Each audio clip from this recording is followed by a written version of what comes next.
Hey, my name's Jonathan, and I'm a veteran.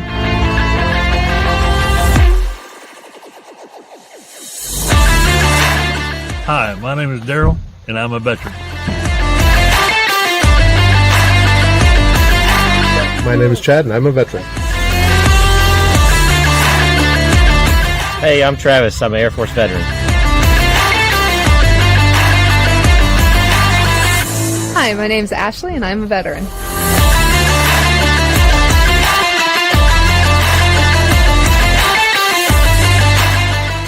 Well, hello, everybody. Happy Sunday. Thank you all for being here. I really appreciate it. I've got a great guest, as always, waiting in the wings. But I wanted to go through a couple things.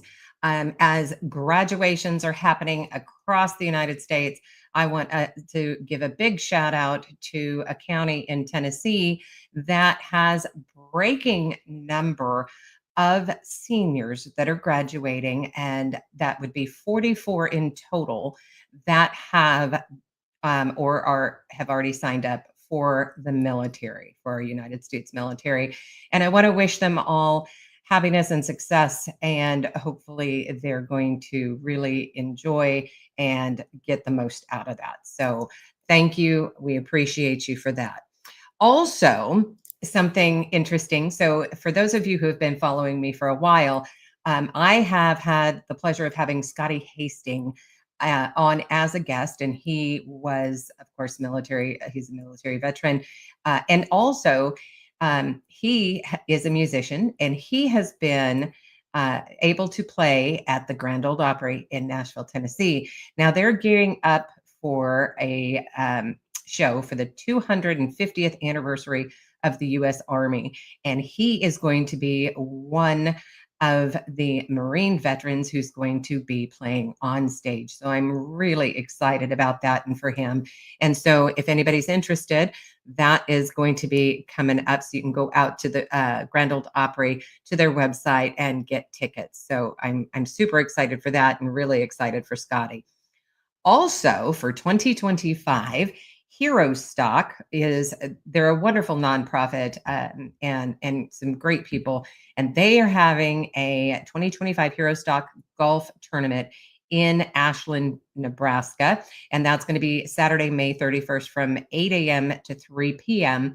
So if you haven't already gotten your team together, your team of 4, feel free to go out to herostock.org and you can sign up to get that done. And that is a 4-person scramble. So excited for that. And then one last thing, I want to give a huge, huge shout out to my friends, and that would be Travis Partington with Oscar Mike Radio, as well as David Willis with Homefront Sit Rep, as well as the Tip of the Spear podcast. So 2 wonderful people. They're like brothers from other mothers. Absolutely adore them. And Travis, I was, if you're interested in a little bit more about me and the show, I was a guest on his podcast. I believe it was the 9th of May. And we talked a little bit about what it was like to be a Marine mom, and not just of 1, but of 2. So really interesting story. So you can go out to, I know it's out there on Facebook on Oscar Mike Radio. And if you want to catch me anywhere else, I'm going to be Tip of the Spear. And that is usually the last Wednesday of each month. So you can find them on YouTube as well. So again, I want to thank everybody. I checked numbers today. So we got up to 11 today. So I'm really excited for those of you who are going to be joining. If you haven't already, please hit that subscribe number. When we hit that 500 mark, all these books behind me, we have several of those that are signed by veteran authors, and they're going to be given away. You must be present to win when that happens. And I'm going to make sure, of course, that there will be notice out there on YouTube for everybody to be out there for it. So let's go ahead and get to this. Julian Diaz is my guest, and he is coming on now. Hello, how are you? I'm great. Thank you so much for the opportunity. I really appreciate you coming on and having the conversation with us. It's great to have you here. So I know we've got, so Jason Hagstrom is out there and he says, thank you for your service. Thank you. And we get people coming in and out, so no worries there. But I wanted to start by asking the question of who was Julian as a child? Yeah, he was the weird kid in the back corner, throwing stuff at people's back of their heads. Um, no, it was an interesting kind of upbringing. I spent Monday through Friday working on farms, cow tipping for fun, and then on the weekends hanging out with the cousins in the city. So I got kind of the best of both worlds, which probably led a lot to what I do today. But I was part of a migrant farm working family, and they had mostly settled down by the time I came along. So I'm the youngest of 10. So Wow. I think, Interestingly, yeah, my husband's father is one of, wow. wow. Yeah. So I get it where you're related to like half of the town. Yeah, no, they didn't own a TV apparently, but there were pros and cons to it, but I know for a lot of families, the youngest kind of gets coddled. For me, it was the complete opposite. It's like somebody take the trash out and then it just goes down the line like the Three Stooges, and then I was at the end of the line, so I kind of got the shaft most of the time. Funny. That's hilarious. What were you like in school? Were you studious? Did you like school? Yeah, I mean, to answer the question honestly, I did work extremely hard at school and at sports, and for me, it was a kind of a. It took me a while growing out of kind of putting money as a pedestal, right, as an idol in my life. And it wasn't like I was just out there to get the riches and hang out with all the girls and all the bling and all that. It's more because of my upbringing and the environment. I saw money as security, right? So I wanted that success because I wanted to provide for my kids a life that I felt like I didn't get as a child, and I wanted to give that to them. So I just worked really, really hard for that. So I was a straight A student. I was working evenings, working weekends, and going to practice. And for a while there, I really saw sports as my way out of that small town, So I really went into that. What did you play? My love was in football, so I loved football, but And I what kind of played all the position? sports. I did running back by the time I was a senior, junior, because our quarterback got injured, but I was a quarterback up until that point. Wow. Wow. So you are already building up your stamina and such. So at what point did you decide that you wanted to join the military? It was pretty early on that I decided I was going to. I took the route of delay entry, so Okay, so the Army has a delayed entry program. yeah, that was the Okay. intention. So this is prior to 9/11, and I was a junior in high school. If I have my time right, yeah, I was a junior in high school, and I had already signed on the dotted line with a delay entry in the National Guard. My goals were pretty simple. I kind of had a plan already. I was one of those kids, and so my intention was to become a public service officer, which is kind of like a hybrid cop, EMT, firefighter kind of thing that our city offered. And I was just really intrigued by that. So I joined the delay entry program with the intent of going military police and then having them pay for my college. 9/11 happened and kind of changed the trajectory a little bit. So what did your parents say about you wanting to join the military? What were their thoughts on this? Oh, I mean, still today, most of my family thinks I'm insane. They're phenomenal, and every time I come home, there's no bad blood. Every time I come home, it's a party. But for them, the world drops off at the county line. They stay home, they stay in their own little circle and community. And topic of conversation every once in a while is, where the hell is Julian? Like nobody knows. Right. Yeah. I can imagine because, as a mom, right, I know what it was like when mine went off. Mhm. And now I was 100% for it. Very proud of my boys. So, but as did you have anybody that was in the military in your family? No, so I mean, I didn't know him, but supposedly on my dad's side, someone had, or I think my great grandfather had been a officer in the Mexican army. But my dad had come over since then, and I didn't really have anything to do with that family growing up here. On my mother's side, kind of an estranged, I don't want to say estranged, I don't know if that's the right word, but a distant relative, and a couple of them had been military, but nobody really. I think the one of the biggest influences for me in that direction was actually what high school teacher of mine. Oh, okay. And so your mom, I mean, what was her reaction? I think they gave up kind of trying to parent me at a fairly early age, and nothing bad. That sounds terrible, but No. it's more that they didn't really need to. Honestly, the way that we grew up, I saw very early on the need to get up and go to work. I mean, there were just things that needed to be done, and being the youngest, again, pros and cons, I guess, for each family. But for me, it meant that I was one of the last ones there. So, helping out with the mortgage and helping out with the chores around the house and things like that. My brothers and sisters kind of got out when they could, and then it was just me at the house. So I knew early on that I needed to show up at the right time, be in the right uniform, all that stuff, even in high school. And so they kind of just trusted me to do the right thing. And so when I came to them with that plan, I think they just trusted me to do the right thing. Of course, there was a little bit of reservation there, a little bit of worry, but they didn't really fight me on it. I think they were happy to see that I had a plan, and I was executing. I think that's wonderful. Now, what year was this? I graduated in '02, so this would have been Okay. like '01, '02. Okay. You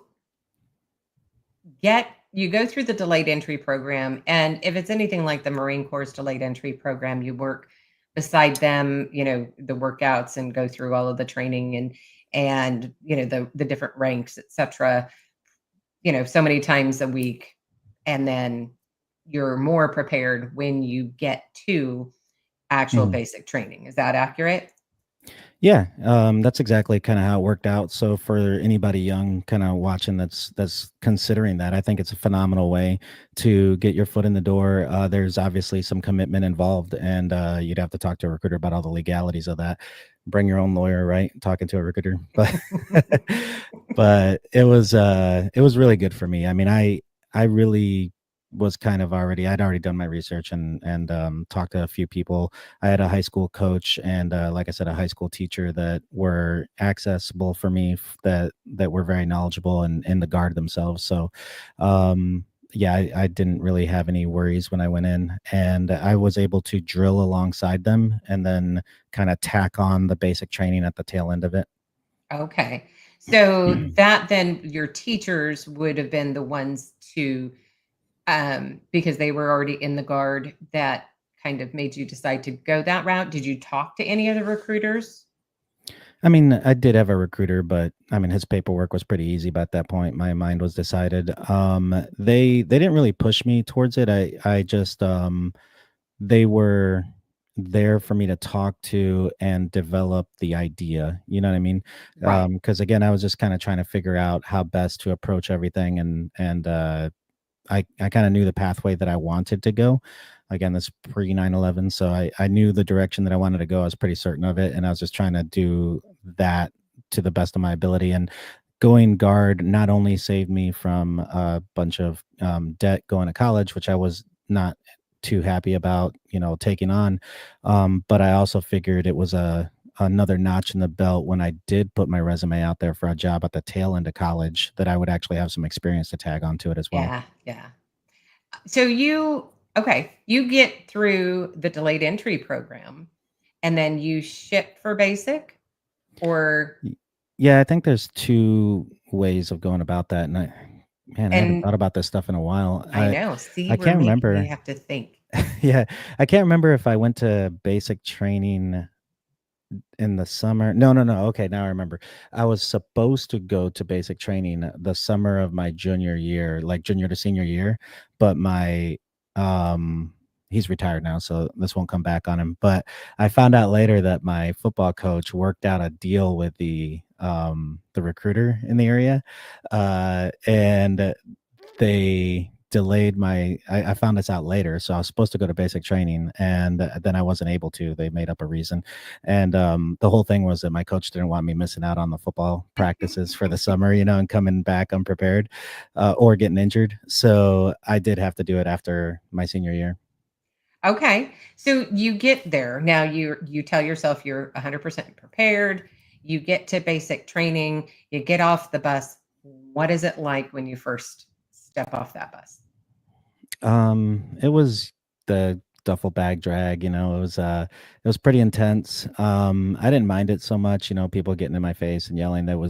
I think the biggest culture shock to me was seeing some of these kids, because again, I grew up in kind of a rural area. My family worked very hard. Most of the kids that I hung out with were farm kids, and everybody's just kind of shouldering their own weight, football Right. field and all that to some of these kids that sign that paperwork. And they're coming from inner city New York or wherever off of mom's couch, and they just were not prepared. And I had never really spent a whole lot of time around people like that. So I think that was the biggest culture shock to me. And, being who I was, the way my family raised me, we took me and a couple other guys kind of took those guys under our wings. But yeah, it was a bit of a culture shock for me to see how unprepared some people were. Even, I mean, I was a 17-year-old kid, and some of these people were 30, 31 years old, and didn't know how to, Wow. yeah, they would show up to formation without a belt on. It's like, come on, man. And so when that would happen, your training instructors, what was it like for the whole platoon? You're talking about like when they would show up unprepared. Yeah. Oh Did that yeah, affect everybody? absolutely. Yeah, Yeah. everybody's getting dressed down. Yeah. But I didn't mind the PT. Like I said, I was very physical, always have been, and so that part didn't bother me at all. I kind of enjoyed it, really. And so again, the MOS that you signed for Mhm. was Military police. military Yep. police. Okay. Um, so you have this large family, right? And now Mhm. back in that time, obviously, cell phones weren't very prevalent. So what was it like for you trying to communicate with your family, or your family trying to communicate with you while you're going through basic training? The Most of the communication for me was I was already married, so I forgot to Oh, mention well, that. well, there you go. Okay. Yeah, I got married Okay. very early. And so we got married, and so most of my communication was back to my wife, and my family for the most part communicated through her. But yeah, that was very important to me, obviously, young and recently married, and then being away for that long. So um yeah, the fights over the best spots for the phones, that was real, because you're just sitting there waiting on that payphone. Yeah. Yeah. And did you, when you first got there, you had the opportunity then to call your wife and say, I've made it here? And Yeah, yeah, I did. And I think it's almost a disservice to these kids nowadays, because the instant communication, it's phenomenal.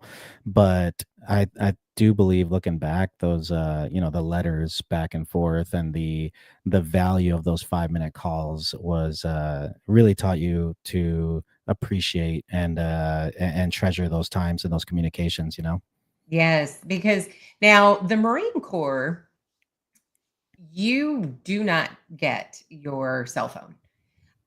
Like if you take it with you, they tell you bring a small, very small little notebook with phone numbers and names, because they're taking away your cell phone. And the only time you get to use it is if you've done something extraordinary. They will let you call home for 2 minutes. Yeah. Um, or if you have ended up with an injury and had to go to medical. And then the third option is when you pass the crucible. Then you get to call home once you get your EGA. But outside of that, they don't get it. Now, the Army, I know they get their cell phones and they would get to call home like every Sunday. Well, I don't know all the specifics of the different training environments, but the Army separates out their basic training into a couple different areas, right? So they have Fort Jackson, Relaxing Jackson, and they got Fort Leonard Wood, and I think they still do some at Fort Sill, possibly, and Benning. I might not be correct on those, but the manner in which people go through basic training depends on their MOS in the Army. And so Okay. very general MOS is, if you're going to be logistics, staff, support, that sort of thing, you're going to go to Fort Jackson for sure. And that's probably the most relaxed version of basic training that the Army has. Fort Leonard Wood is military police, chemical, and I want to say engineering. Again, I could be wrong on that, but they're another notch up, pretty far up from that. And then the next one up is infantry. They're probably the most restricted. Yeah, and I'm aware of I know our friend, so he'd actually be one of our son's friends since freshman year, I guess. And he recently went in to the Army, and Yeah. he's I don't know. I guess need to have him drop that in the chat. Exactly what his MOS was, because now I can't remember. But yeah, he had every Sunday he was able to use his phone. Yeah. I don't know if it was like an hour or something like that. Yeah, I think that's what my son had. He just went in about he graduated basic maybe 2 years ago, 2.5 years ago, following the family line. Nice. That's gonna make you feel proud. Oh, I'm super proud of him. He's fantastic. Okay. Okay. So he went airborne. Okay, Is my son's friend went airborne. So that's um, awesome. yeah, really super proud of him. And he's been wanting to do this for a very long time. And he also, he was in ROTC and worked, very hardworking kid. So Mhm. can definitely understand that. But so you get through your basic training, but before we get past that, I want to ask, do you recall any funny stories of basic training? Oh, there were tons. We were, I mean, that's how we pass the time, and I think with my drill sergeants, they had a hard time with a kid that honestly didn't care about getting smoked physically. I almost enjoyed it over just sitting around. So, Yeah. so I got to mess with them quite a bit, and they were not nice to mess with. So it was a cat and mouse game.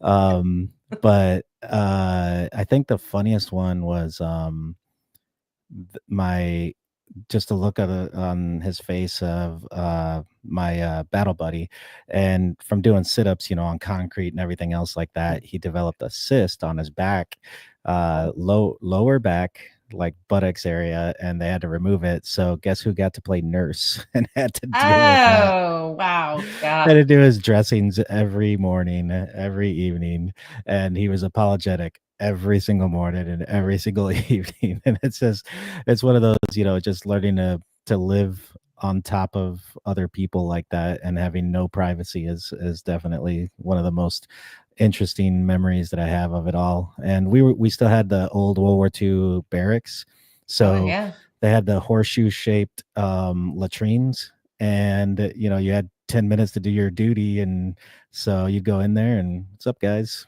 sit down and do what you got to do. Yep. And yeah, it's no secret at all. So what was it like, as far as, the different drills that you did? So what did they have you become proficient Military police training, at least back then, was a little bit of both. So military police, I always said, was kind of a infantryman with an additional duty to provide law enforcement. So in the field, it's very infantry like. So we learned all those basic skills, and then we learned the additional duty of law enforcement, how to respond to domestics, how to make radio calls, arrest, Miranda rights, kind of those sort of things. So they taught you firearms. hmm And had you been able to or be around firearms as a kid? Yeah, I mean, we shot a few. We owned like a 22 on the farm, and nothing major though. Okay. Um, because I know some people, right, that have joined the military, they've never even held anything. hmm So it's a complete new experience for them. Did you have to go through the CS gas? Yep, absolutely. My youngest Marine veteran, that it was his favorite. He Yeah. loved it. I wouldn't say I loved it, but it didn't bother me so much. The mace, because being military police, law enforcement, you Yeah. have to do the mace. That bothered me a lot more than the CS. Interesting. Okay, so you go through, you're doing the training, basic training, and at the same time, you're training for military police. hmm Did trying to think back then, did they even have tasers back then? Yeah. No, I don't think I got that in basic. Actually, I think we got them a little bit after, a couple of years Okay, after. okay. So you get through all of that, you graduate, have your Mhm. graduation day. Did your family get to come for Yeah. graduation? Yep. Nice. Were they all there? Yeah, my mom and dad and my wife showed up, and I believe my uncle and a cousin or two showed up as well. So not the whole 10 siblings, Well, but a still, good that's a pretty showing. good, yeah, that's a pretty good cheering section. hmm And so you come out and you're doing your drill as you're coming out, and I bet that looked really sharp. So then from there, do you go into holding? The So we had basic training, and in the military police. Again, I'm not sure how it is today, but we did OSIT training. So for us, it was basic training and AIT combined. So we had the same cheerful, smiling drill sergeants for, God, I think it was, I want to say 18 weeks. Wow. Um, it was, I can't remember the exact amount, but so when we finished, it was one graduation, the full thing, and then we PCS to our duty stations. Okay. And your duty station was where? So at that point, I had already gone active duty following 9/11, and so my first duty station was supposed to be Germany. There was a problem there with the medical care that they could provide because we had a exceptional family member. So they kept me at Fort Jackson for a little bit while they figured things out, and I assisted training um, companies there, and then from there they put me at Fort Knox, and that's where I ended up for my first duty station. Okay. And so you didn't have to sit in holding at all then. You just kind of Nope. went right into it. So where were you at then when 9/11 happened? I was sitting in my English class while they put it up on all the TVs around the high school. Oh gosh. And what was going through your mind then?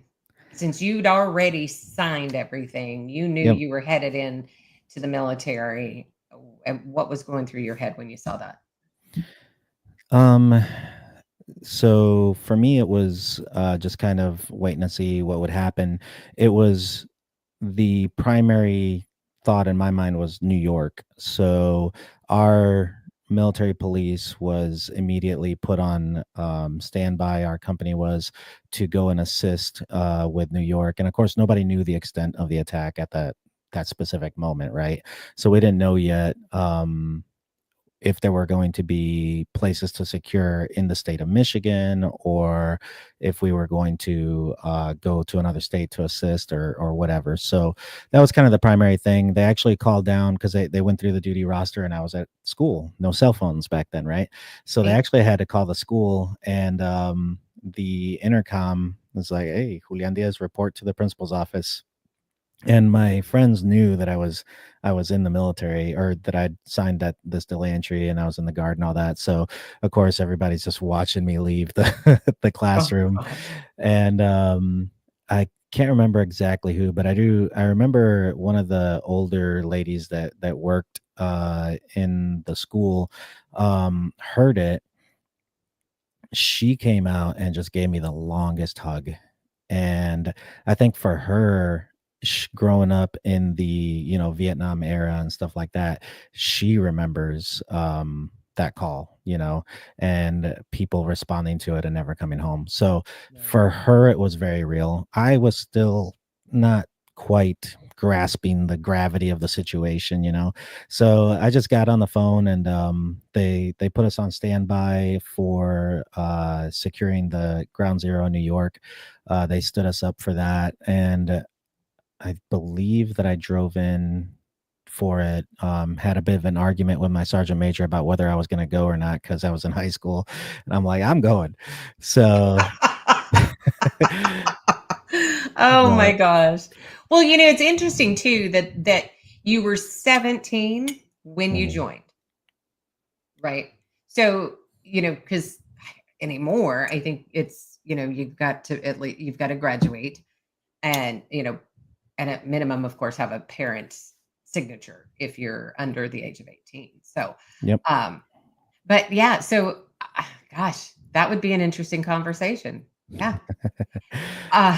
They ended up standing the company down. We didn't go at that time, but that initiated by the time I had graduated, I had signed active duty. So Okay. So you sign up for active duty after you graduate. You are at, you said, Fort Knox? yep. Or yep, okay. And what are you doing there? Military police. So at that, the military police companies were much bigger at that point. The military police regiment in the military or in the army has shrunk and grown depending on the budget. So Right. if the Yeah. budget's really good and they're not recruiting well, which is kind of where they're at right now, then they plus up their civilian contractor law enforcement. And if recruitment is very high and they don't have a lot of money, then they get rid of those guys and they plus up the military police companies. So it kind of goes back and forth. And some companies like Fort Benning, Schofield and Hawaii are kind of known, Germany as well, for a lot of field duty. Fort Knox was more of a cantonment area, law enforcement. So for me, it was a lot of road military police kind of traffic duty. So that's what I experienced mostly there. And I did that for a while. Didn't really care for it too much. I was terrible at writing tickets. I just didn't care. I mean, that I won't say I didn't care. So I had some hard lines. If you're speeding past the school or the kids playing in the park and stuff like that, then you're getting a ticket. No questions asked. But the other stuff though kind of came a little bit as it did we freeze up?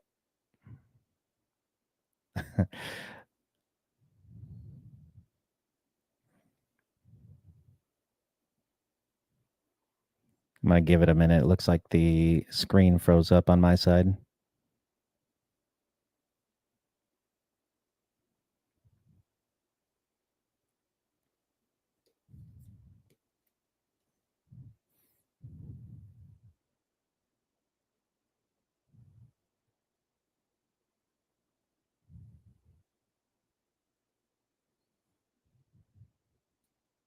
There you are. There we go. That was So yeah, like I was saying, I was doing military police, and they decided I wasn't the best traffic cop because I wasn't super keen on writing tickets. And not that that was like a goal of theirs, but had a high interest in going like investigations, detective work, and narcotics. So I ended up working out a drug deal, so to speak, for the military police regiment ball, the annual birthday. They would do the warfighter challenge, and it's a kick in the junk. It's 3 days of hell, but I agreed to do it. In return, when I got back, they would allow me to go to the CID counter narcotics team, and so that's the deal that we worked out. So after that, I was able to work as a plainclothes detective. wow. So, and by this time you'd been in how long? Not very long at all. Maybe a year of active time or so. Wow, that isn't much time, No, and I, that I you, made, yeah. I believe I made E5. I definitely made it before I turned 21. I might have been 20, I believe, or 19 when I made E5. Wow, that's really impressive. So you become a plainclothes detective, Mhm. and what was that like for you? Um, it was very interesting to go from the everyday, kind of organized, structured formations and closeout and this and everything to plain clothes and really no very very little oversight at all. And it wasn't, different detachments I'm sure work differently, but I also have to remind the listeners that this was before Homeland Security existed. The global war on terrorism had just started. I like to remind people too that special operations was still special. I mean, it's still special, but God, it's grown so big compared to what it was back then in response to,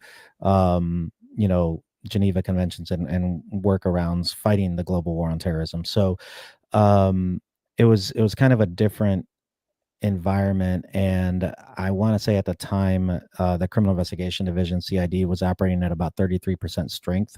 So they were very unprepared for the demands that the war was put on them. So we were all just kind of doing our best to cover down on a huge caseload. Yeah. So your first case, do you remember that? Um, Vaguely, it was for the most part during my time there. It was a lot of responses to people popping on the urinalysis tests and things like that. But you get good after a while of digging that next level deeper and developing a case out of it. So I got to do some pretty interesting work with them, some prisoner transfers, and just kind of some different things in that way, working with local agencies. And that's kind of where I know you said you'd want to get into some of the nonprofit work that I do, but it kind of ties into that, where the that's when I started working with nonprofit agencies and three-letter organizations, state and federal agencies, and just really expanding my perspective on you know the ecosystem of our law enforcement, judicial system, not just in the United States but globally. Right. So, okay, you end up going into that field, so to speak. And then, um, do you recall, like, I mean, what was your biggest case? Do you recall Um, that? yeah, I had a cat and mouse game with this guy that was a obviously can't share details on Right. you know personal information, but he was an officer and he was running kind of a backdoor drug dealing in the And when you companies say and stuff like that. officer, was he a police officer or military officer? No, like military officer. Okay. And he was just exploiting his position and control with, a lot of civilians, especially. They're just like, oh my God, you have these problems in the military.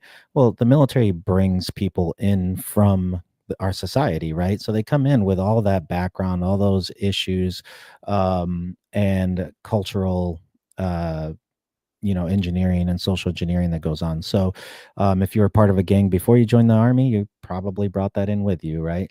So he was kind of exploiting that position and everything, and he was a smart guy. And it was a cat and mouse game, all in the background of about 3 years of work doing this. It was just back and forth, and he always had that little smirk on his face, when I would get somebody close to him and he knew that I couldn't touch him. And then it was super, super satisfying when I was finally able to nail him, just Nice. about probably 2 months before I transitioned out of law enforcement. Wow. So your entire time in the military was from 2000 or 2002? 2001 is when 2001. yep. Okay. Well, that's when I started the delay entry. Right. And then you, what year, I guess, did you end up deciding you wanted to get out of the military? 2016. Okay. That decision was made for me on a medical discharge. So Okay. So between the time that you became an undercover, and the time that you were medically released, what was it that you were doing at that time? I was an Apache pilot. So in 2006, I went to Army flight school. So at that time, I was working.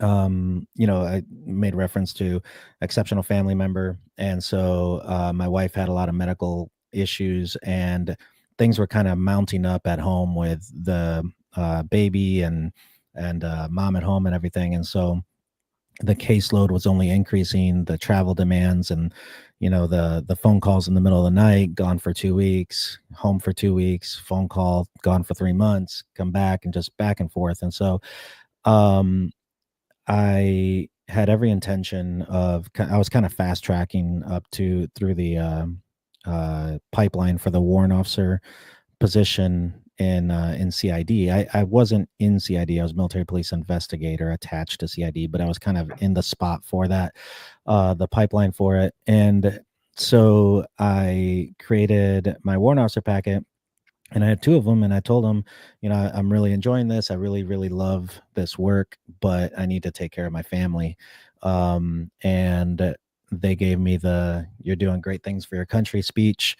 And I said, okay. So I submitted the other one, which was my aviation packet, and I went warrant officer for aviation and came to flight school.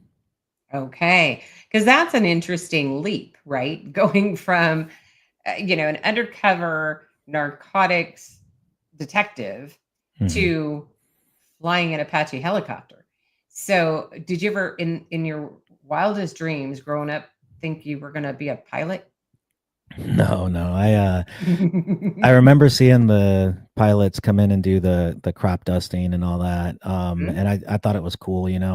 I always had an interest in it, and just didn't really see it as a viable option for me until so the more that I did in the military police environment and stuff, I got into air assault, doing some spies and fries, that sort of thing, out of the back of some Blackhawks, and just getting to know, struck up a friendship with a pilot. And the more I just chatted with him, I'm like, this could be a thing.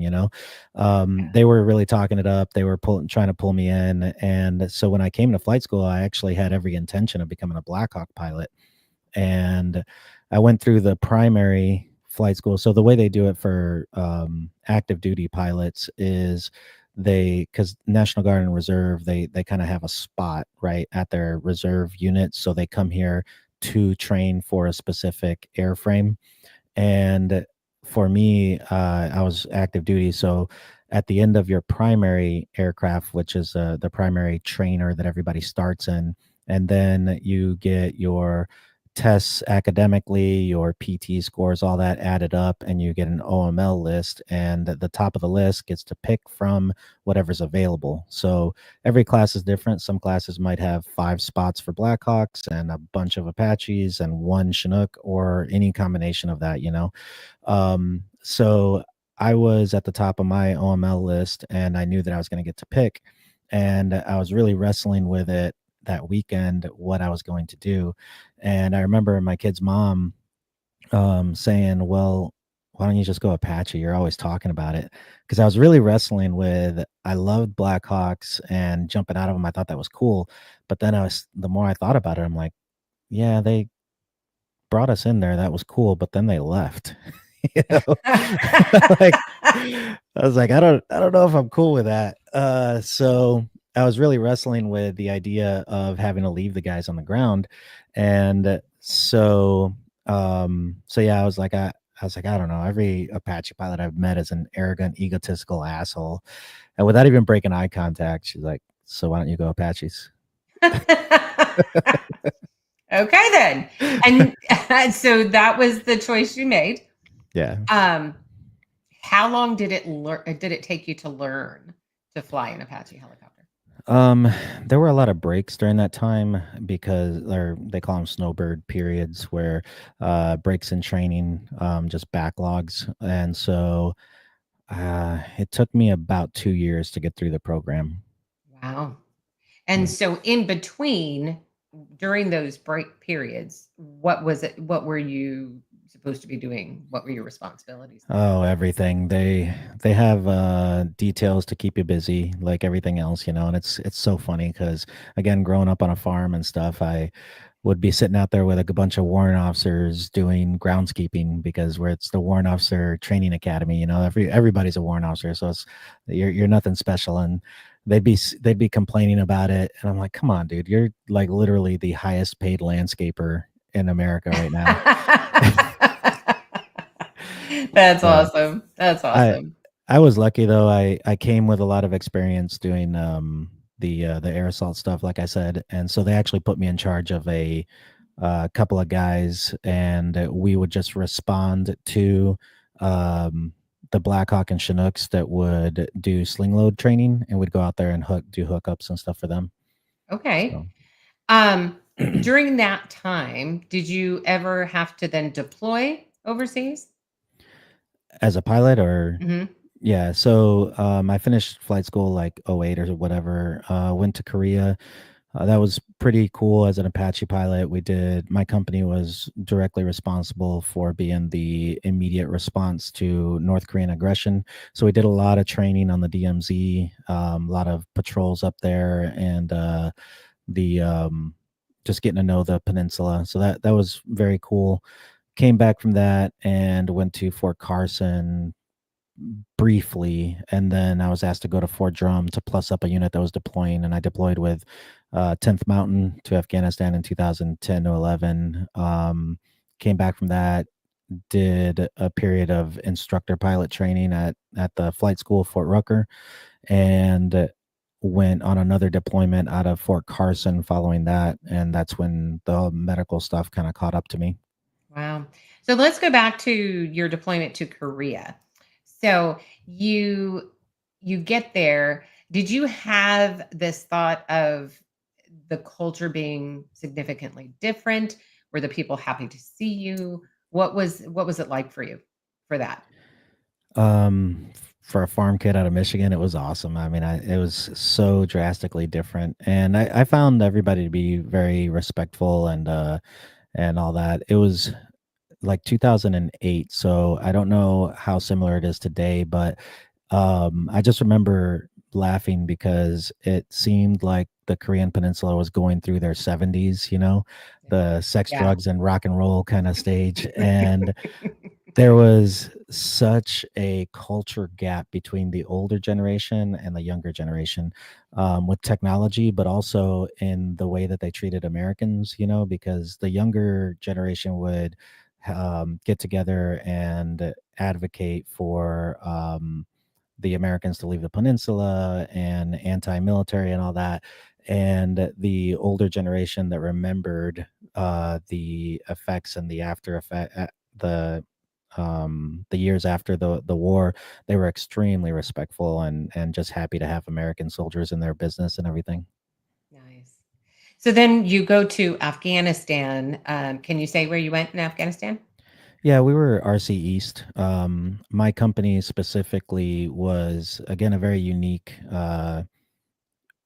position. I don't think that any of my military assignments were ever normal, but the company was at Bagram, and we were kind of the division toys. It was the general's toys, right? It was a company of 8 Apaches, and the way they utilized us was to plus up the other units around the RC East. So every area kind of had their ups and downs when it came to the fighting seasons, as they got new Taliban fighters, or ran out of ammunition, ran out of people, and so the season would, it kind of go up and down at each of the major areas over there. And so we would go over to Jalalabad, fighting would tick up, and we would plus them up. And then just as their fighting was coming down, Salerno or some of the other ones, Ghazni would spike up, and so they'd send us over there. So my company actually rode like the tops of the engagements and op tempo all the way through that year. Oh, goodness. So during this time, are you in contact with your folks Yeah. and your wife? And what were they thinking about it? That you're deployed overseas.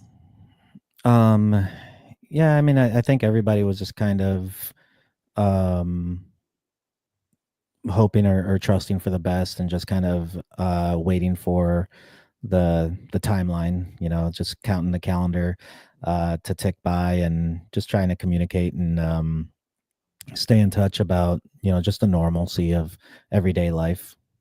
Yeah. Well, and that's really good. So, when you stepped off the plane in Afghanistan, what was going through your mind? Just the checklist of the to-do list, things to That do. was it? Like, Yeah, no pretty much. culture shock? No, like, "Oh my goodness, what have I just stepped into?" Like, what was the landscape like? It was hot, and there was, you could see the mountains of or surrounding the Bagram Bowl, and but I will say, I mean, for me personally, I've always been very good at compartmentalizing, and I think that's kind of one of those events. There's good and bad. It serves me in ways of, I think a lot of veterans can probably relate to this, where it serves me well in times of crisis, and it's the kind of thing that you develop over time, and it allows you to function when you're in environments that other people would otherwise shut down in. But at the same time, you don't always experience those highs and emotion, and you don't want to experience the bad ones, but it's a double-edged sword. You also don't experience kind of those highs and joy and satisfaction and things like that as well. Right. So, did you get the opportunity to mingle with the civilians in the area, or were you strictly, did you strictly just kind of stay on base when you weren't flying? Yeah, it not very much for us, other than going to, the chow halls and things like that. In Okay. terms So you of didn't get to try any of their cuisine? no, no, not really. Okay. I do remember I mean, there was a couple of opportunities. There was a coffee shop kind of thing that we got to rarely get a chance to go to, but I think it was on Jalalabad, and they had some locals running it, and they would bring me some food and stuff sometimes, and I was adventurous enough to try it. And what did you think? It was pretty good. It was Yeah. good.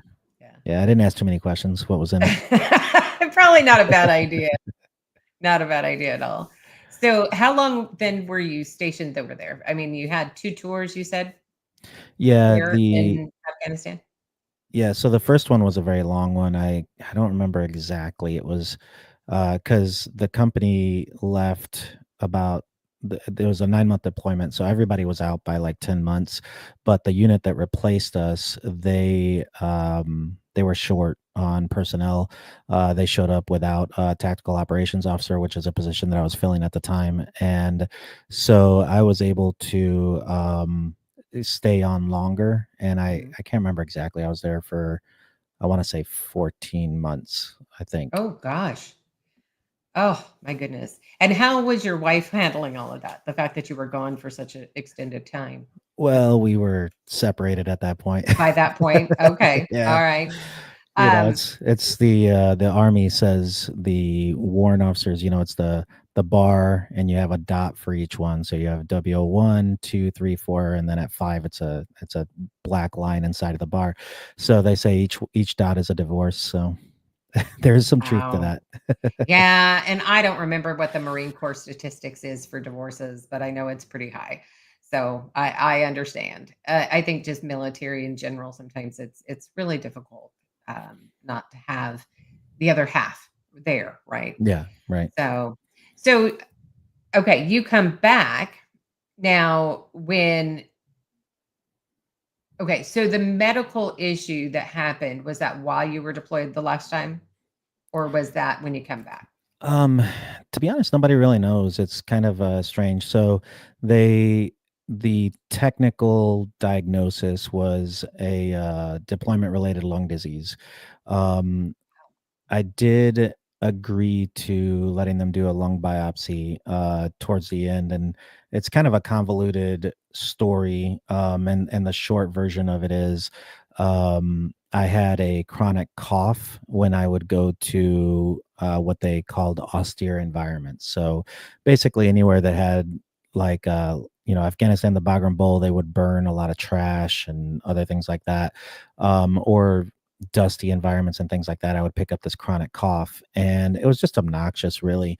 And I had a bad combination of a senior officer who kind of liked to have his own way, and I was the guy that would stand up for my soldiers and not allow him to push people around and put them in uncomfortable situations. And so he took a very hard stance against me.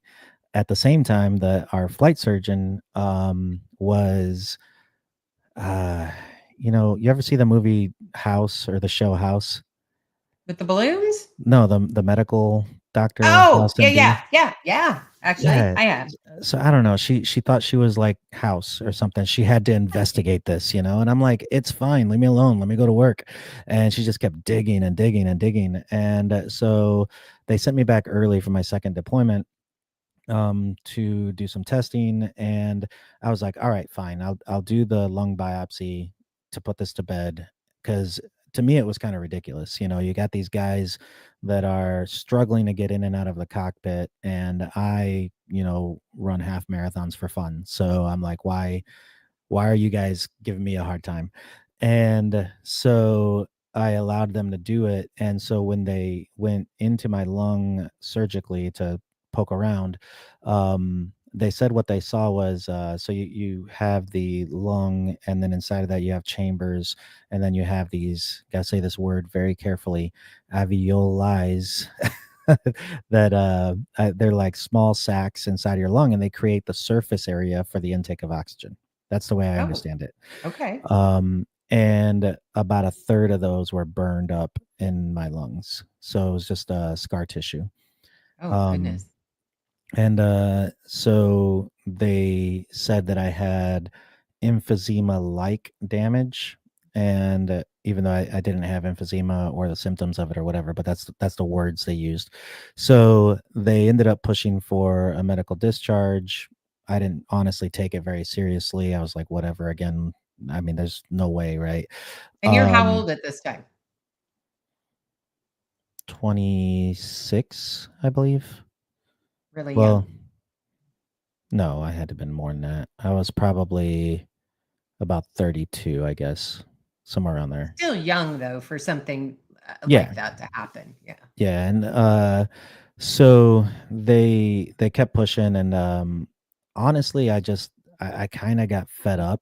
I was kind of like, after all the deployments, after everything, like this is what you got, so screw you guys. I was like, I'll take I'll take it, go back to the Army's training, Fort Rucker, now Fort Novacell, and I would take a contractor job as a civilian, which was already offered to me because the guys here were, they're like, yeah, man, anytime you need it, just give us a call.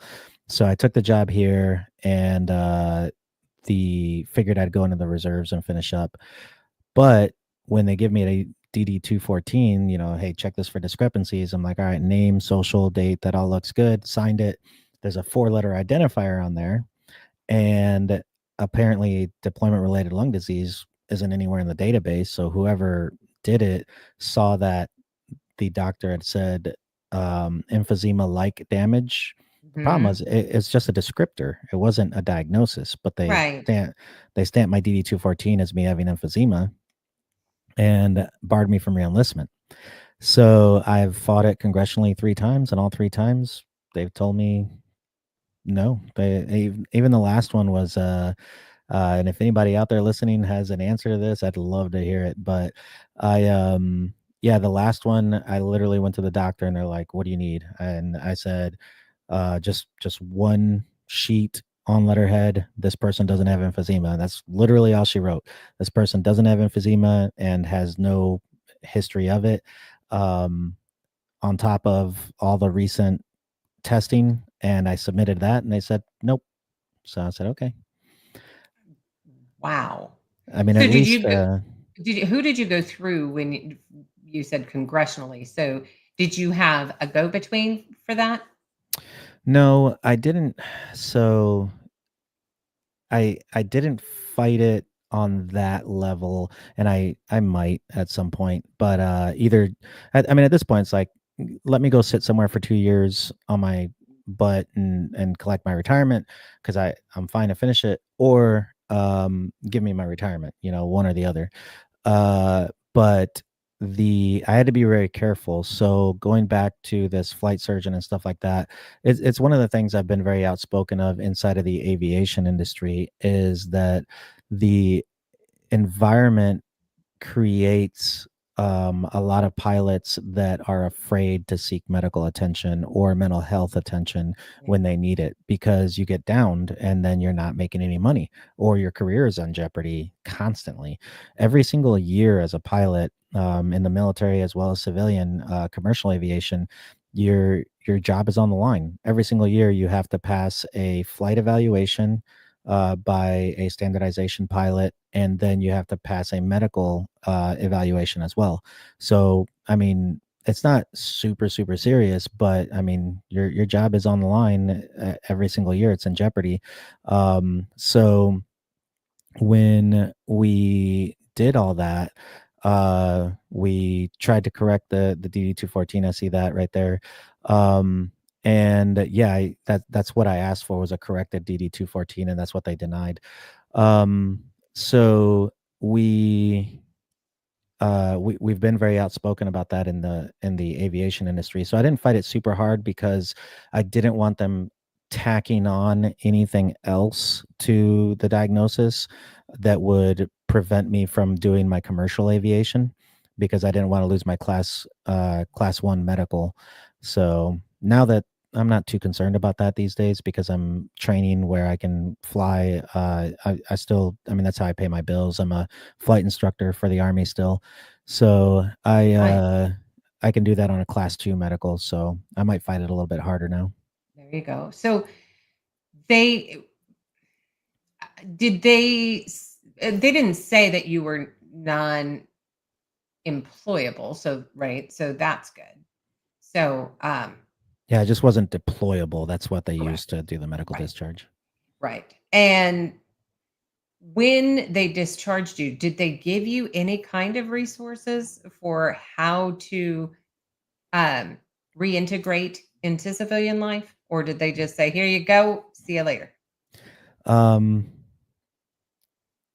Trying to remember, it was a bit of a blur. Like I said, I honestly didn't take it all that serious because I thought it was kind of just going through the motions. And then they said, "Hey, you got 3 weeks to get a job." I'm like, "Okay." So, because there's there's a Army disability and there's a VA disability. So I got on the VA side, I Correct. got like 55%, I think, or something like that. And on the Army side, it was 0 because they said this is not service related. So I'm like, how? So say this again slowly. Combat related lung disease, non-service related. I didn't understand. So I still to this day don't understand it. But my argument was if it's 0, by definition, 0 is nothing. So if there's nothing wrong with me, let me go back to work. If there is, then give me my medical retirement and have a nice day. But they part of it was also as you're going through some of these evaluations and you're sitting next to I remember sitting next to this kid that was a PFC and his medical file was this thick. Here I am at like 16 years and I have like 2 sheets of paper in there because I just Right. never Well, the tracked it. stigma, for one, even if you've got a toothache, right? You don't go into medical for anything. Right. And I mean, that's how I treated it. Plus, when I was doing the investigation side of things, I had my own access to medical team that would, it was just like patch me back up, coach, put me back in. So I really didn't track any of it, didn't really take very good documentation. So, listeners, any of them that might be younger or thinking about going in the military, that's the number one thing I tell younger guys, especially the pilots that I train now, is document everything. Keep your own records. Yes. Well, and you want to make sure too that you're regularly checking your medical records through the military as Right. well to make sure that things, when you go in for anything, that it is shown on there. So, have you are you part of any kind of a VFW or anything of that nature in Yeah, your area? I am, and I've got some buddies that want to get involved in everything I just said. I've just been reluctant to because I didn't want to jeopardize my class 1 medical. Because when I got out, I've gone back and forth from doing training for the military and going in the airline. So I've been an airline captain into two airlines now, and so I'm pretty sure I'm putting that behind me. I absolutely love the job, love flying jets, but I hate the lifestyle. The lifestyle of being gone 3 or 4 days every week and just in and out is just not really for me and my family. So now that I've kind of officially, I think, put it behind me, I might go ahead and pursue this further. But I don't know, maybe a follow up in a year or two, and we'll see where things are at. Yeah, yeah. Well, yeah, definitely have to keep us posted on that. So you weren't provided really any resources other than the fact that they tell you you need to get yourself a job. But where are you at right now as far as with your lungs? Is it all gone? Have you had Yeah, them checked? honestly, I haven't had that chronic cough since my last deployment. I've been fine. That was 2015, I think. Yeah, no, I'm good. I run regularly, work out regularly. I got no issues. And like I said, I hold a class 1 medical, and that's pretty extensive. The testing involved in that as well. So yeah. Wow. Yeah, that's quite interesting. And certainly I think we could probably find you some resources Yeah. if you're interested. So I'm sure we can work on that. So you've been a pilot, you've been a detective, undercover detective, um, military police. What are you doing today? So, like I was saying, I pay the bill still as an instructor pilot. So I love that I still get to mentor the next generation of attack helicopter pilots. And I don't fly Apaches. Most recently, I left for the airlines last year, came back, and just kind of wanted to do something different. Plus, I run a nonprofit organization now, which we'll get into. And so the schedule flying Apaches was kind of all over the place, flying nights, mornings, back and Okay. forth. When I came back, I decided to go into the initial entry, just something new to do, and also a much better schedule to align with things. So today, I pay the bills by training Army helicopter pilots in the initial entry rotary wing program. Um, they are training in the Lakota helicopter, the UH-72, and currently looking at the everything's kind of up in the air right now with funding as well as the rise of UAVs, and there's a lot of talk, a lot of rumors in the aviation industry about what's coming next. So we're looking to see what happens with all that. So professionally, that's kind of where I'm at. And also, so a couple years ago, I was flying for the airlines, and when I left CID, I got to glimpse into a very different world. The investigations, working with nonprofits, and some of the ways that I grew up. And like you said, I have jumped around and had kind of a unique experience of it, and I've been able to see behind the curtains on a lot of things, different countries, cultures, and one of the things that really stuck out to me was just all the different ways that people get exploited everywhere, here at home and abroad, and sometimes in broad daylight. And people are so oblivious to it when they don't know what to look for. And so I did some work for nonprofits many years ago. Even when I was active duty, I assisted some because there's just some things you can and can't do in a uniform, and there's some things you can and can't do in a nonprofit. And so I learned that each one has a unique role to play. And so that's probably 2017. Some people in the intelligence industry, intelligence world still knew me. And I promise I was doing my very best to be a normal person. I'd gotten out of the army. I was I was just trying to be normal, and I was not doing a great job of it. And I think a lot of veterans can probably relate to that. Once you see what you see, it's hard to unsee it, you know? Yeah, Um, really.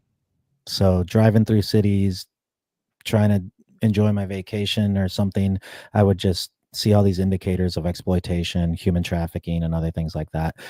Sometimes I would get involved, sometimes I wouldn't, and I was just trying to be normal, but it was really bothering me, and I was struggling with that. And my wife kind of knew about it, so at that point, I've been remarried, and been with my wife now for 10 years, and so we were talking about it, and then I get a phone call in the middle of the night, and it's a guy that knew of me, and we had done some work before, and he told me about an organization, Operation Underground Railroad, Oh, that yeah, a yeah. lot of people might know about. Yeah. Hmm. So so I joined up with them, and I was a country director for Operation Underground Railroad for several years and did a lot of work in Central America region. And I learned a lot more about the nonprofit industry and everything else like that. Um, about Even while I was there, though, there were certain things that weren't lining up, and so Operation Underground Railroad. I know that there's a lot of fans out there of the company and the work that they do. I'd say that they're phenomenal at marketing. I have some disagreements with their execution. And so even then, I wasn't liking some of the corporate mindedness that was seeping into the organization, because it started as a grassroots organization going out there trying to rescue kids and everything else like that. And some of your listeners may or may not know that the founder kind of landed in um, some problems with the some accusations from some female coworkers, and there's been some accusations towards the nonprofit on the financial side and the use of funds and things like that. So I won't comment on any of that, but I will say that I had already had issues with that corporate mindedness seeping into the way that we did missions and rescues. And so um, I started Mission 991 as my own nonprofit about 4 years ago, 4 to 5 years ago. And the goal was, again, just having the value of being able to take one hat off and put the other one on, depending on where I was and what I was trying to accomplish. And that way my hands weren't tied. So I was able to do that kind of on the down low for a while. And then the Operation Underground Railroad ended up rounding up the team of guys that were doing work in Central America at the time, and they cut us loose basically. So um, they had some disagreements on the way that things were being done. That's fine. We all had our own organizations because they had come to us, for assistance, and they they're still continuing to do great work. So I support their work as long as they're doing it ethically. Right. Yeah. And what we do now is each of us that were operating in that region have continued to work in our own way. So most of those guys are actually on the ground in Central America with our organizations. So Cabot International and Killian Association, Alliance Rescue, they're all fantastic people to work with a lot of many years of making this organization a success, and some of the numbers that they were able to put up. However, when you're looking at some of the marketing that goes out there from these organizations that say that they're fighting human trafficking, you have to be careful with what they call a rescue. It's all these rescues. We did 80 rescues. We did this, we did that. And I understand it because we're a very numbers oriented culture. So if I'm going to give you $10,000, what are you going to do with it? I want to know the numbers. And so they feel the pressure to put these numbers up. But for the public, it's not, going in and rescuing these kids in terms of knocking down the door and snatching them up, and then it's just, rainbows and sunshines the rest of their life. It's so much more complicated than that. Yeah. Yeah. And so when in terms of rescues, the way I tell people, it's making that first possibly only opportunity for that individual to walk away. So if it's a minor, and depending on the country and where you're at, they can get into different programs where they can be taken care of. But if they're adults, a lot of times legal sex work is a thing in these countries. With places like Honduras has a legal age of consent as low as 14. And so those are all laws that need to be changed, and there's some work towards that. But when a rescue occurs, a lot of times it's interjecting, hopefully arresting the traffickers and exploiters and abusers, but it's sitting down in front of that victim or that survivor and giving them an opportunity to walk away, but you can't do it for them. Right. Right. Yeah. You can't force them to do something they're not ready to do. Right. So you start your nonprofit now. What does M991 stand for? So Mission 991, it comes from Matthew 18 in the Bible of leaving the 99 for the one. So when I got that call that talked about it with my wife, and then further again when I started up the nonprofit, I told her, if it works once, it's worth it, right? So that's part of the argument is the manpower, the resources, the money that goes into these rescues, and I just don't know how you can put a price tag on a kid's freedom, and I understand being efficient and not being wasteful, but at the same time, there are times that we have initiated a rescue for $10. We're just in the right place, right time, and see it, identify it, walk over and challenge this individual like, hey, is this your kid? Because he doesn't look like your kid. What are you guys doing out here? And they scurry off, and we have this child now, right? And we can dig further into that. Versus, we have spent 3 years of investigative assistance and, $200,000 only for the corruption to come down in some of these countries and block it. So we're left empty-handed after years and hundreds of thousands of dollars, So everything from that spectrum. So, but if it continues to work, we just have to continue working on it. One of the things that has always stuck with me is Winston Churchill's "The only thing for evil to succeed is for good men to do nothing." Right. Right. So what we do feels insignificant, but it's not nothing. Yeah, agreed. So I'm going to pull up you something that you sent me this afternoon.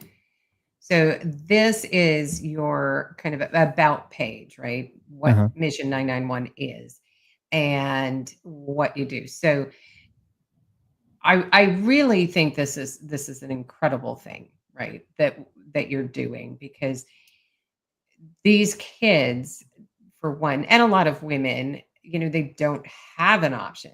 They're just taken in a matter of seconds. And so the fact that you're doing this is incredible to me. Now, what about how much time do you spend with your nonprofit here in the US as far as working on exploited individuals here? It comes and goes. And so my organization, we're not knocking on doors and taking kids in the middle of the night. That's not what we do. And a lot of people really just need to educate themselves that want to get involved in this space about how, there's a lot of nuances to it all. So human trafficking is when there is force, fraud, or coercion. That's the definition of human trafficking, right? So that can be sex trafficking, which is where everybody's mind jumps immediately, because that's what some of these organizations that we've mentioned continue to market for donations and to elicit emotional response. But there's also labor trafficking, and there's so many more ways that exploitation occurs. So my own personal goal, where I'm trying to go with Mission 991, is to be more proactive and less reactive. So I've learned in law enforcement and military work and other things like that, that it just feels like we're playing whack-a-mole. You know, you Yeah. take down 2 or 3 traffickers, and we rescue, quote unquote, 5 or 6, and then they just go out and round up another 5 or 6, and they replace them overnight. So it's really playing whack-a-mole. Whereas I would love the opportunity to just address the cultural systemic issues, educate the victims. And the way that I see this, right, is it's kind of like a three-legged stool. And you can't really separate what's going on physically without the spiritual side of things as well. And for me, it's addressing the mind, body, and the spirit. And so for the listeners, I'm a Christian. I make no apologies of it. And so whatever I say from my faith-based worldview, go ahead and interpret it whatever way you want. But the truth still remains that the for an individual to be optimal, they have to address things in their mind, body, and spirit, right? So when one of those is weak, that becomes the point of attack. And so groomers, they will evaluate an individual, and if you have spiritual lacking, you're not intelligent when it comes to what scripture says or doesn't say, but you still have that need, because we all have those needs. We have a need in mind, body, and spirit to fulfill. And so if we have that need, but we're not smart about it, we're not intelligent about it, we're not doing our due diligence, that's where people end up in these cults, and Right. they get manipulated in different ways into things that are, to us from the outside, just crazy. Like, why would you do that? But it's that slow process of grooming. And the same thing happens with physical and mental needs as well, where individuals get exploited and taken advantage of in various ways. So if a young person, doesn't even have to be young, this happens to old people as well, but if you have physical needs, say money, right, as the one immediate one, poverty is a huge indicator for these things.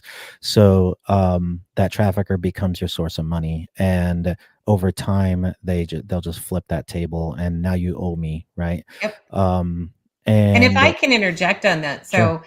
I learned one way that, and I didn't even recognize this, right? Some of the door-to-door salespeople, especially the foreign students, and they're, and this has been a while, but when they would come to the door, knock on the door, and they're selling subscriptions for magazines, and they literally would be dropped off by an individual on a street, and they would have to go and walk around, and then they say, well, I don't have a phone, Mhm. I have to go talk to so and so, down the street, and I didn't know that was actually an indicator for something like that Yeah. exploitation.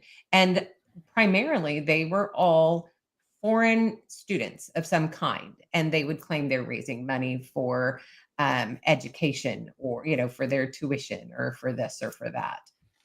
Oh yeah, And so, absolutely. I mean, that's a prime example that I learned, and a course that I had taken on trafficking.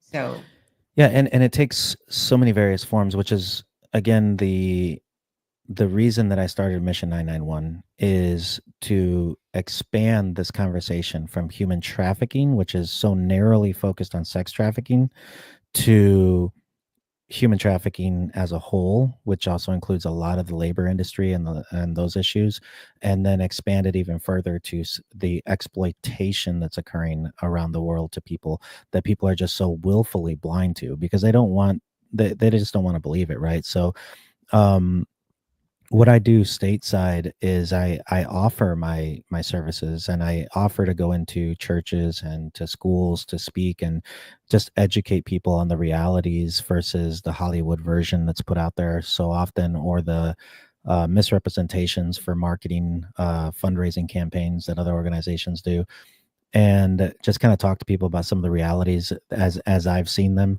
Um, and I just find a lot of people won't invite you in because it's such a difficult topic to unpackage. But again, the way that I break it down for people is like I said, it's that three-legged stool of um, mental, physical, and spiritual. And if you have any one of those lacking, that becomes an attack point for the groomers, Right. especially for our young children in front of these devices and computers and everything else like that.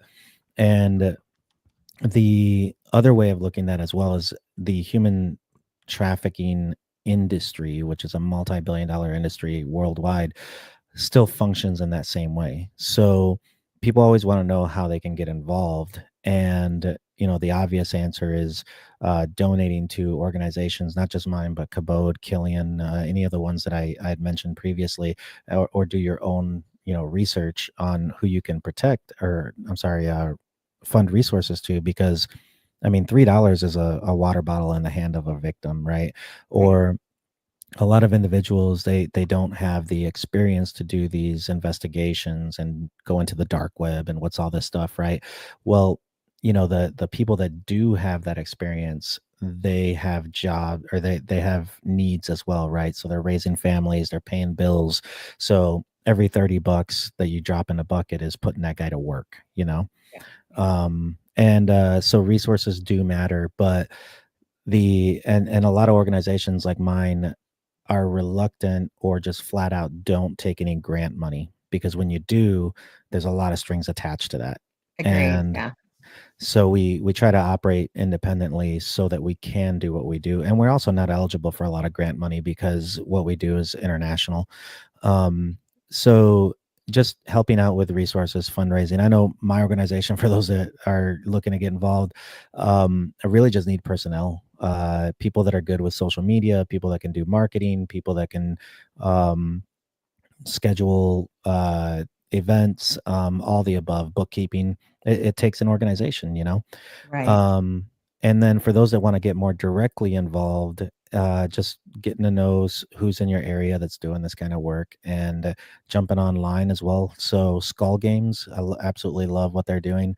They're a fantastic organization out of Florida that is crowdsourcing um, basically analysts. So you got all these stay-at-home moms and people that want to get involved, and they're training them up on what's considered open source intelligence, OSINT, and they're doing these events with cops, going after escort ads and things like that. So I've done a little bit of work with them, and just kind of chatted with them, and they're doing great work. Highly support what they got going on, and all the way to another organization that I'll mention some of their stuff, but the NCOSE, the National Center for, or the National Center on Sexual Exploitation, they're phenomenal. So you got guys like me that are grunts, and just give me a task and I'll attack that, right? I'll chew on that bone.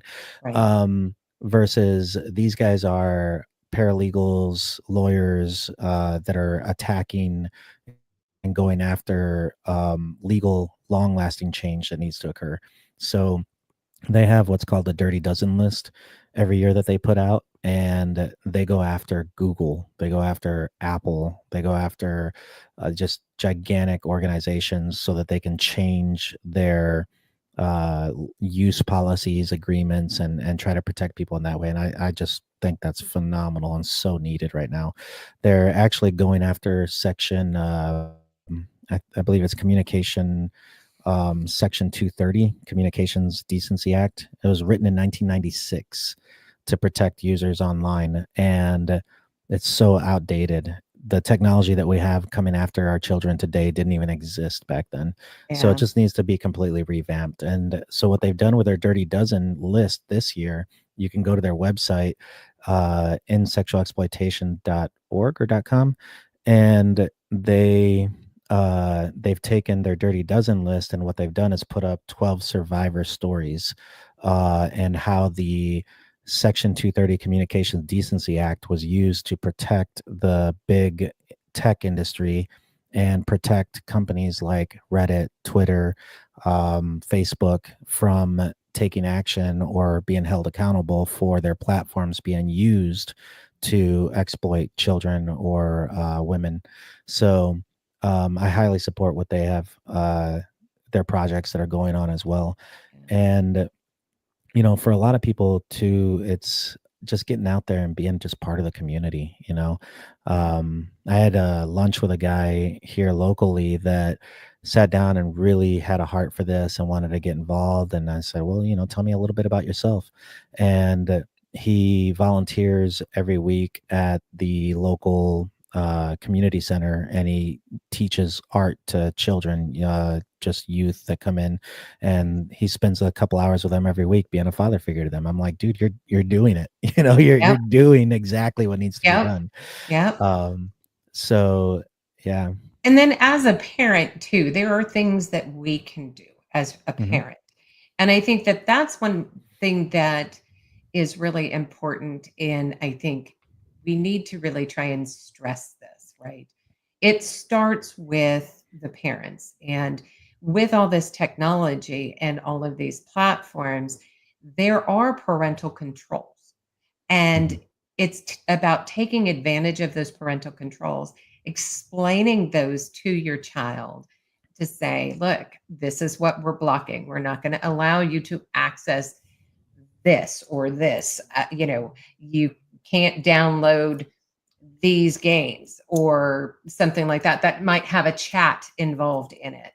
And really taking that step to be very present in your child's life, and until they're to the age that it becomes second nature for them to make sure and know who they're talking to and why, right? Oh, So I think absolutely. as a parent, it's our responsibility, um, Mhm.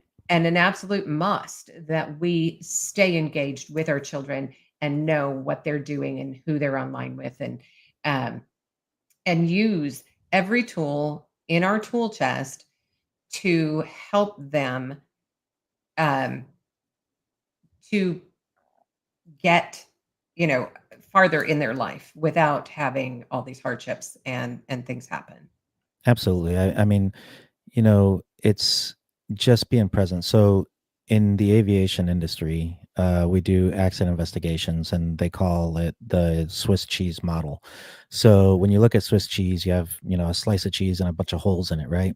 So when you look at the way an accident occurs, and some of them very catastrophic, you go back and you identify each decision point and where it occurred, right? So for this accident to have occurred, every single one of these decision points had to have occurred a specific way.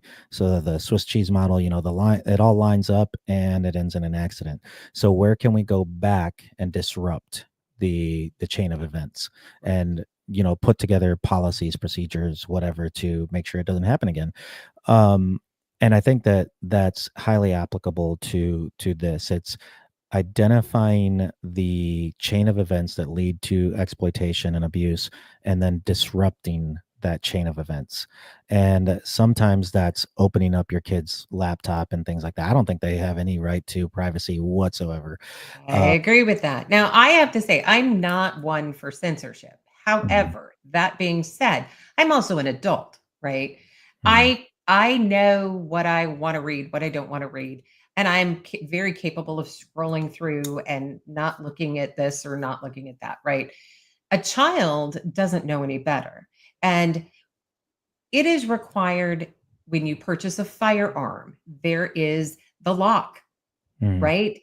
And they want you to have that lock on if you have children at home, Yeah. so that there is no chance that a child is going to be able to get a hold of that and hurt somebody or themselves. Why should it be any different? You give a child a cell phone and they have access to all these different platforms. the parental controls are there for a reason. Use Yeah, them. and the people also just need to take a good hard look at things and stop being so willfully blind to what's happening around them. Um, we go to some of these locations that are just absolutely gorgeous, resorts and things like that. And people have paid thousands of dollars to have their families there, and they're just going about their lives enjoying their time. I just recently took an individual with me on a intelligence gathering trip, and he had never done anything like that. And so we went out, and coming back, he said the thing that stood out to him the most, the biggest shock, was not going into the clubs, because we did some of that. We did some of the brothels and the areas where known exploitation is occurring, that we were asked by local agencies to go and investigate. And we have our own procedures and how we do that ethically, and our ways of managing those situations, so that we don't go in and create a demand, and we don't go in and further exploit or abuse anybody, right? So we did all that, and he said, yeah, that was a lot, but I was kind of expecting that. He said, when we did the other side of it, the tourist destinations where there's literally 4-year-olds playing in the sand 3 feet away, and parents are just oblivious to what's happening over here. He said that was the biggest shock to him, is that we could just walk down this beautiful, pristine Caribbean beach, and 15 minutes later have a 15-year-old girl presented to us, just just that quick, if you know where to ask. And that was the biggest shock to him. And people don't understand that it's just there. One of the ones that really sticks out to me is being able I was on an investigation that I was assisting with in another island in that area, and I was kind of killing some time. So a lot of our stuff was at night, and I was during the day, and people are just running up and down the beach. I'm doing some reports and kind of sitting on my reclining chair there on the beach. This little girl selling, peddling like bracelets and stuff, right? And so she's probably 8 years old, 9 years old, and they're just up and down the beach, up and down the beach. And she comes over, wants me to buy something. I'm like, nah, I'm good. But she sits down in the shade to just relax. And I look at her and I was like, well, I'm not that hungry. You can have some if you want. So she starts eating off my fries and everything. And during the course of the day, she comes back and goes down the beach, comes back. And if you don't know what you're looking for, that's, just one of the locals hanging Yeah. out. But she saw that I didn't have any demands for her, that I wasn't going to ask her for anything, and she felt safe, Correct. Yeah. possibly for the first time in God knows how long. Um, so I just let her chill, just let her relax, let her be a kid for just a split second, and then she ends up getting up, and it's getting towards the evening and going down the beach. So I decided to follow her, and she goes down this alley to deliver, and obviously she hasn't been selling much because she's been hanging out and eating my fries.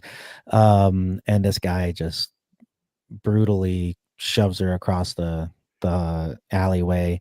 And yeah, I mean, we got involved and identified this guy that was trafficking these children, and it was mostly labor trafficking, but it's all kind of mixed together up and down this beach. But again, it's just another example that people just don't know what they don't know, because Yeah. they're willfully blind and don't go that extra measure to investigate where their stuff is going. When it comes to human trafficking, people think that they're not involved, but they really are.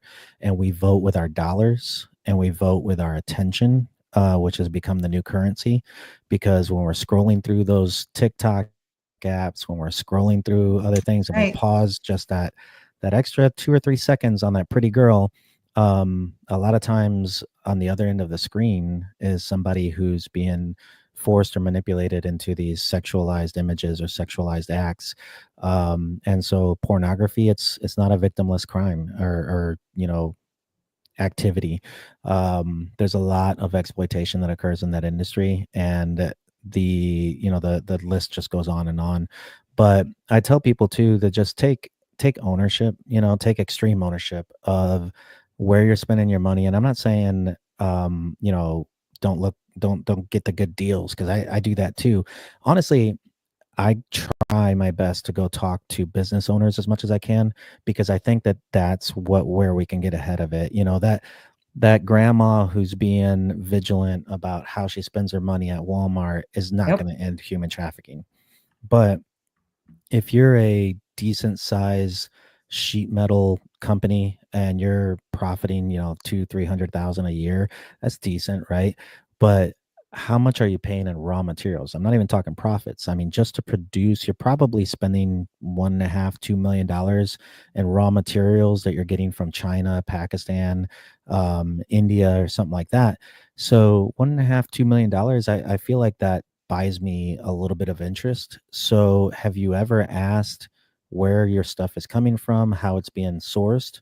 Have you ever offered to come over and take a tour of the factory or a tour of the mine, and seeing the conditions in which these laborers are pulling this stuff out of the ground? So I think if we just took a lot more ownership over where our resources and money are coming from, and taking taking the hit of maybe I have to spend 10% more to get it from this other company. But if that means that people are being treated humanely, then, accepting that loss. Yeah, and you really bring up some really good points.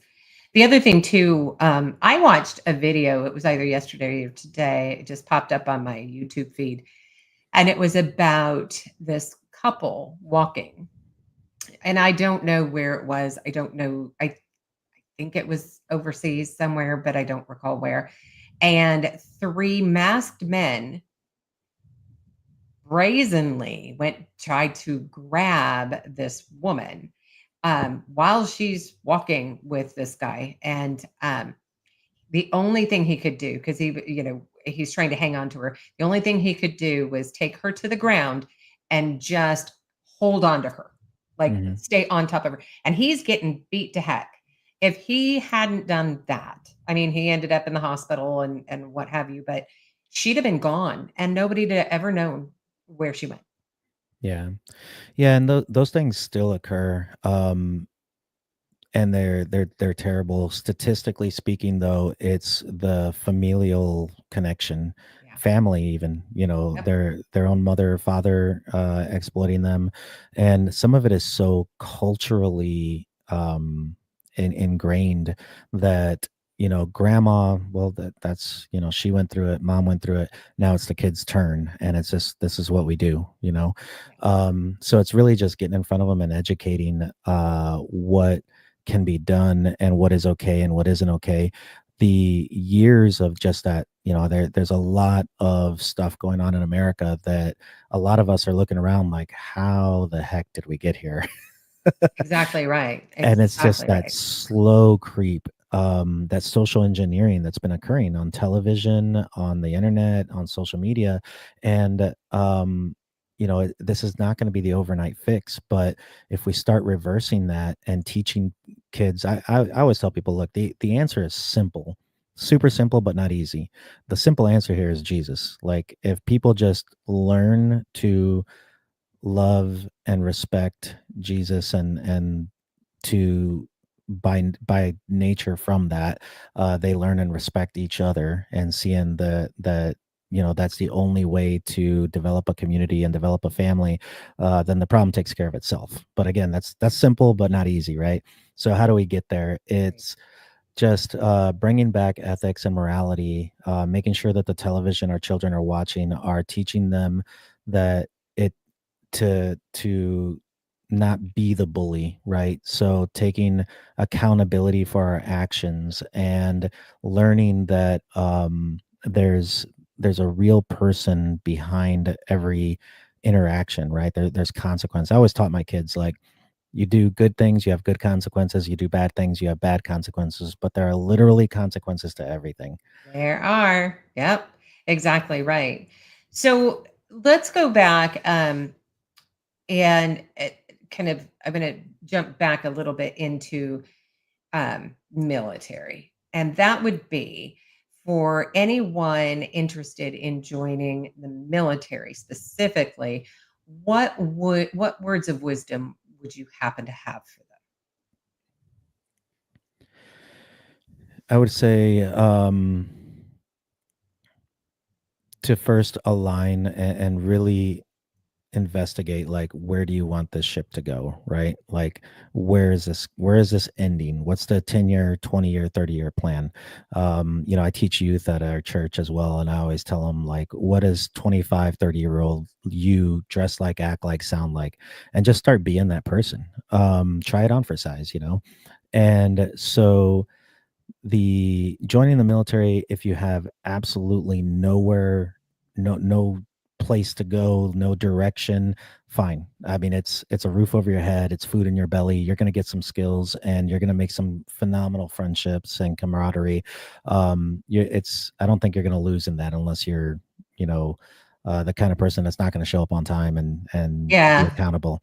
exactly. So but if there's a goal in mind, just there's so many options in the military in terms of which branch and which job, and try to get the one that aligns with your life goals.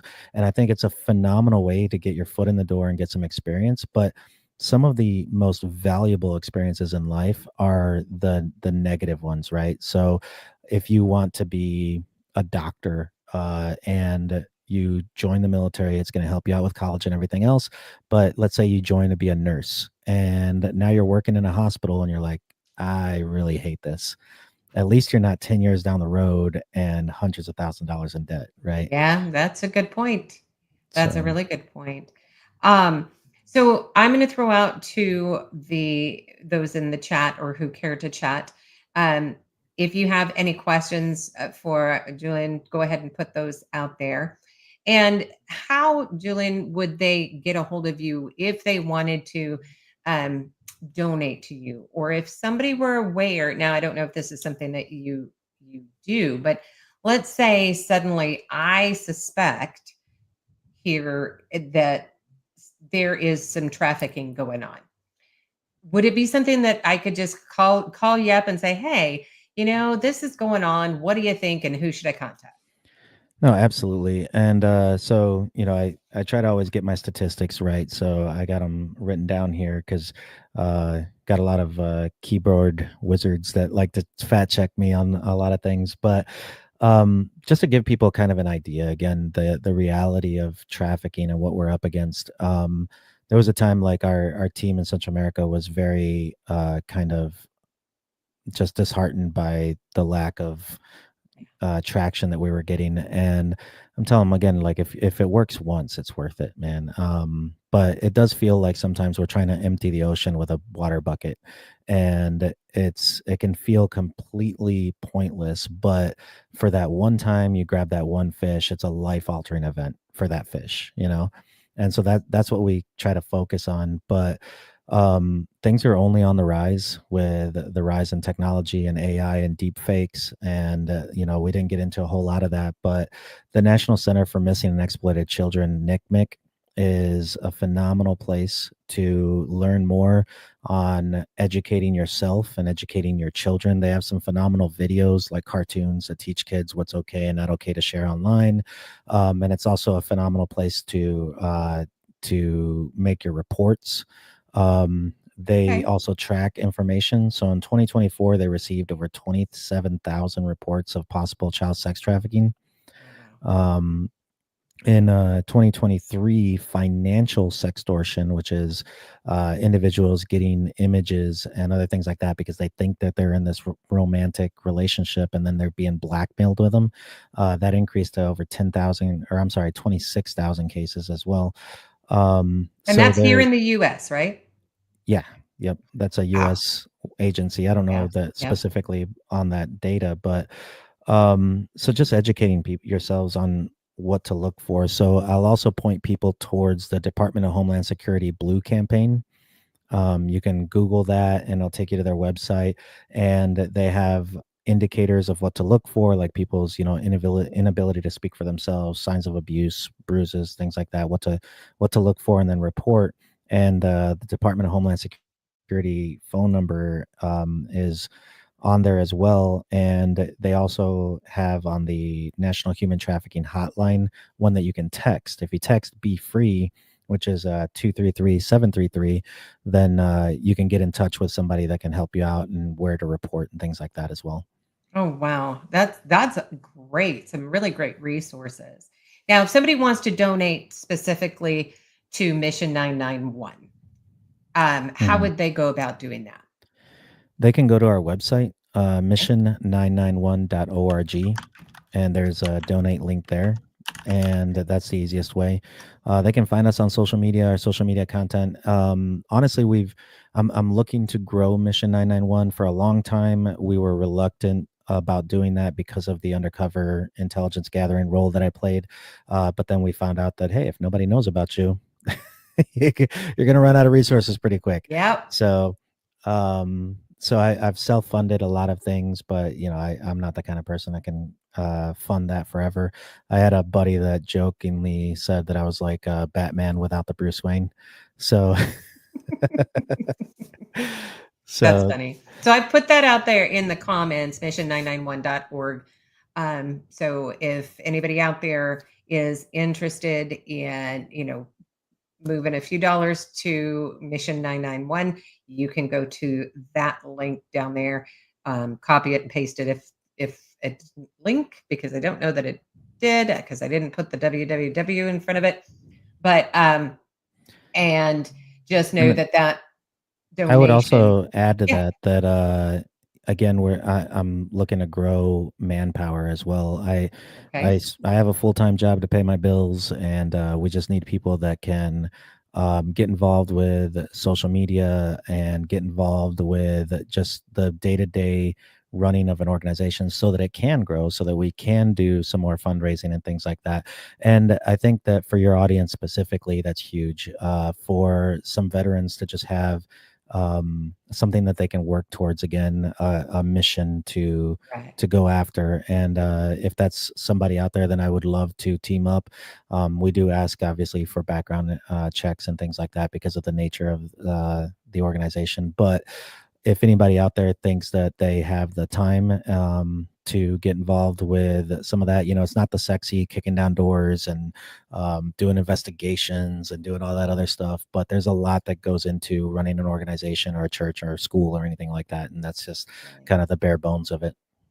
Yeah. And all wonderful points. So I'm hoping that, a year, 2 years down the road, of course, we'll be in contact before that, because I like to check in and see how my guests are doing. But, to have you back and, tell us kind of where you're at that stage and how your nonprofit is going, because I always find it intriguing to, I wonder a lot, right, how people are doing, especially because I want everybody to be able to succeed. And what you're doing is so very important for our youth. And, just not just youth, obviously, because it can happen with adults. Yeah.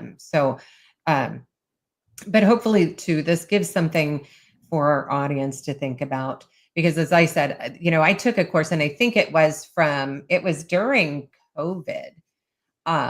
And it was a webinar, I believe. And and they talked about all of that. And that was where I learned about those foreign students walking the streets selling magazine subscriptions, right? Yeah. So. And I would tell people too to just educate themselves. The NCMEC, National Center for Missing and Exploited Children, is phenomenal. The NCOSE that I mentioned is a great place to learn more. I highly support everything that they got going on. And also protectyoungeyes.com is a great resource for parents to go to, because if your kids come home and say, oh, I'm on the whatever app, and you're like, what the heck is that? You can go to there, and they have webinars that can teach parents on some of the stuff, because I find that parents are very intimidated by the technology, a lot Oh, of parents. yeah. And Yeah. so you can go on there and learn more about what this app is, what it's capable of, and things like that. And just Google and things like that. So if you're a little bit more techie as well, think about hosting at your church or local community center time and opportunity for other individuals to come in, bring their devices, and show them how to set up parental controls and how to look into recent browsing history and things like that. That's incredible. And I've put that link out there in the chats as well, protectyoungeyes.com. So thank you for that. Um, I'm not seeing any questions for you at this time, but do you have any final words for our viewers? Just again, I appreciate the opportunity to come on and share a little bit about what we have going on. I really support anything that's supporting our veterans. I think that there's a huge community of individuals out there that are struggling with. I would say we do have the individuals that have PTSD, right? And it's real. There are people that take advantage of it and exploit it as well, um, but it is real, and we need to support our brothers in that. There's also a huge population of veterans that go unspoken, that have, I don't know what to call it, reverse PTSD, but they're the guys that trained for 4, 5, 6 years and never got the opportunity to use their skill set. They never got tested, and maybe they even deployed, but there was never an exchange of gunfire. And then they come home, and there's this American population that's like, oh my God, how bad was it, and what did you have to do, and did you lose any buddies over there? And there's this pressure sometimes that I see some of our veterans to even make up stories or justify their time in the military, and there's a little bit of survivor guilt kind of wrapped into that, but there's more than anything, I see this anxiety and stress over I don't even know what to call it, like I said, but I see people struggling with it, where they don't feel like they did enough. And so I just want to tell every veteran out there, I mean, you signed on the dotted line, you did your part. That at that point, it was the government, your commanders, people above you, series of events and circumstances that decided whether you were there that day or not, Correct. So I think that a lot of our veterans that belong in places like VFWs, belong in these circles and these conversations, exclude themselves because they don't feel like they've earned it. And that's a bunch of BS. We need all of you guys. Exactly right. And, combat veterans only equate to around 18% of the veteran population, or of the military population. Mhm. So, really, the majority of military are stateside. They don't ever get deployed. They're administrative. They're, the backbone, if you will, of everything that's happening overseas, because without them, of course, what do you have, right? You've got a lot of disconnect from the people you really need to get a hold of. So, and I recognize that as well, and I think that's why, I don't. In fact, I try very hard to persuade those who have never been deployed to also come on and share their story, because they Mhm. are a veteran, and just because they didn't see combat does not mean that they don't have a story to tell. Right. So, thank you for bringing that up. So, if anybody is watching who has not already subscribed, please, at the end of this, go out, hit that subscribe button, also hit the little notification bell so you get notified when there is new content and a new guest.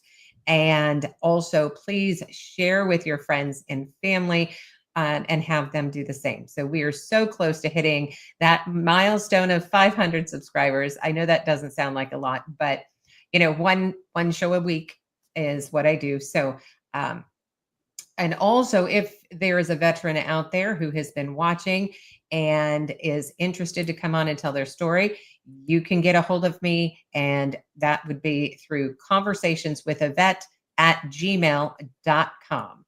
So I want to thank you, Julian. Thank you so very much for taking the time to come on the channel, tell your story, talk about what you're doing today, and really giving us some really good insights and ways of trying to get our mindset a little bit different when, dealing with children and, the way the world is going today. So I appreciate that. So if you want to hold tight for me, I'm going to go ahead and get this wrapped up. And thank you, everybody who watched today. And we will be seeing you again next week. And hopefully everybody has a wonderful weekend. So thank you very much.